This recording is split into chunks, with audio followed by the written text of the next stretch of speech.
On voulait qu'il y ait des moments où on puisse approfondir quelque part, comme des moments où la narration est suspendue.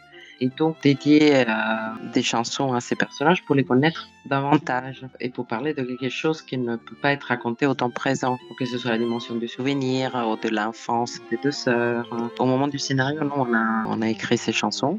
Ça faisait partie du film. Mais au moment de l'arrivée de Clément Ducol, il a réarrangé toutes les chansons. Et c'est tant mieux, en fait. Ouais, les chansons étaient prévues dès le départ.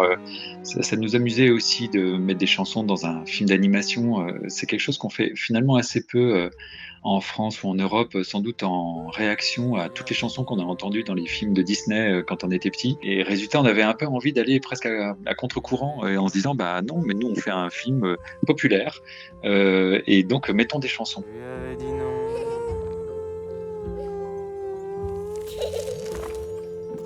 Je lui avais dit non.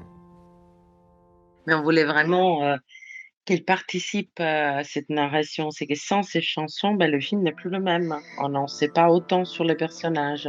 Pour la dernière chanson, par exemple, celle de Giulio, voilà, où on revient sur le moment où il est mort. Et à la fin de cette chanson, Linda se souvient.